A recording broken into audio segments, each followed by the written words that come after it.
तो सब नारद जी को तो जानते हो। नारद जी क्या कहते हैं? नारायण नारायण। आपको पता है वो नारद जी ने ही नारायण भगवान को श्राप दे दिया था।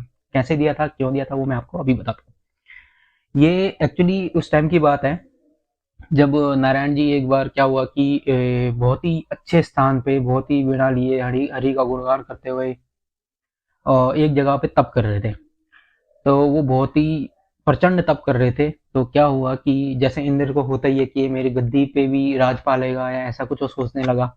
तो इंद्र और ये सारे देवता मिलके गए फिर से कामदेव जी के पास। अब कामदेव जी के पास गए। अब कामदेव जी के पास गए तो वहां जाके काम कन्विंस किया कि आप जाके नारद मुनि जी का जो तप चल रहा है उसको तोड़ो। अब नारद मुनि जी का तप तोड़ने के लिए कामदेव जी एग्री हो गए।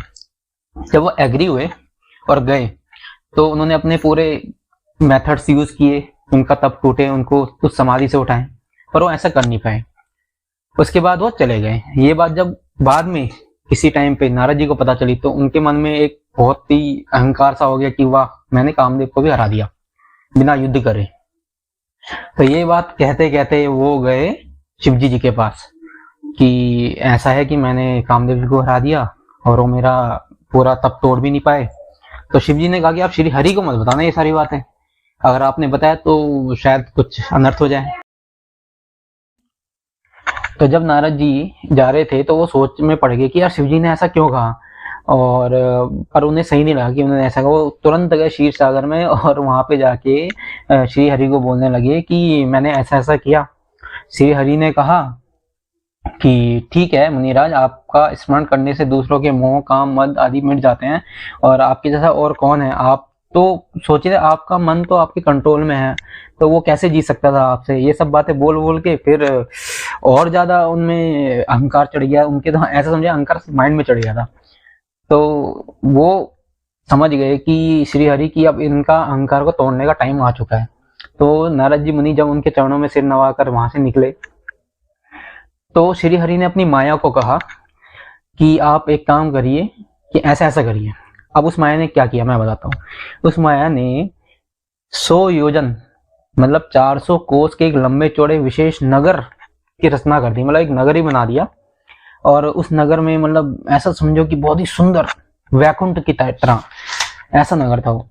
तो जब नारद जी वहां से गुजर रहे थे तो पता चला वहां के राजा हैं और जिनका नाम शील निधि है, एंड उनकी एक पुत्री भी है जिसका नाम विश्व मोहिनी है। तो राजा ने कहा कि नारद जी को लेकर आइए, प्रणाम किया नारद जी को। और किसी तरीके से नारद जी को ये पता चला कि वहां पे स्वयंवर की घोषणा होने वाली है, और स्वयंवर किसका? उनकी पुत्री का। तो नारद जी ने जब पुत्री को देखा तो वो तो कह रहे वाह कितनी सुंदर है उनकी कन्या। तो उनका मन उस पर मोह गया और उन्होंने सोचा कि अब मुझे शादी तो इनसे ही करनी है। अब शादी इनसे ही करनी है तो उन्हें और सुंदर लगना पड़ेगा। तो उन्होंने कहा, श्री हरि के पास फिर गए कि भाई ऐसे ऐसी बात है, मुझे सुंदर रूप चाहिए, अब देखिए क्या कर सकते हैं, आपका सबसे परम भक्त मैं हूँ, अब देख लो। तो श्री हरि ने कहा जैसे जो जिसमें तेरा भलाई हो वो मैं करूंगा। तो श्री हरि ने कहा जिसमें तेरी भलाई हो वो मैं तेरे लिए करूंगा। तो नारद जी को लगा कि वाह मेरी विनती एक्सेप्ट होगी। तो फिर वो स्वयंवर में जा पड़े। अब वो स्वयंवर में जब गए तो वहां पे 2 ब्राह्मण रूप में बैठे हुए थे शिव जी के 2 गण। अब जब स्वयंवर में राजा की पुत्री विश्व मोहिनी जब आई तो जब नारद जी के सम्मुख खड़ी हुई तो विश्व मोहिनी को उनकी शक्ल जो दिख पड़ी वो बानर जैसी दिख पड़ी, और वो उन्हें इग्नोर करके आगे निकल गई। तो उन्हें बड़ा अजीब लगा कि यार ये तो कैसे हो गया, मुझे इग्नोर कर दिया। और वो जो 2 ब्राह्मण थे जो शिव जी के 2 गण थे वो हंस रहे थे साइड में बैठ के।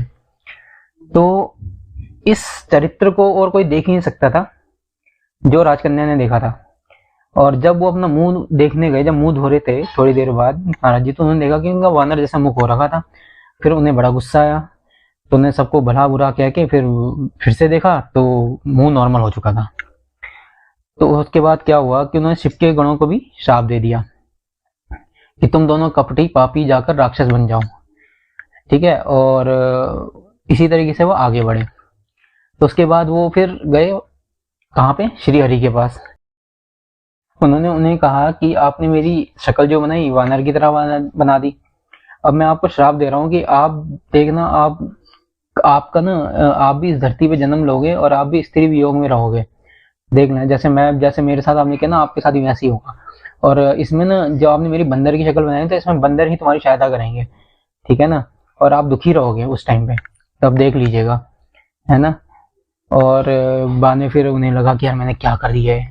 तो उस टाइम पे उन्होंने कहा कि चलो, श्री हरि ने कहा कि ठीक है, आपने जो श्राप दे दिया तो एक्सेप्ट करते हैं। लेकिन बाद में उन्हें खुद भी रियलाइज हुआ कि मैंने गलत किया नारद जी को, तो उन्होंने उनसे माफी मांगी।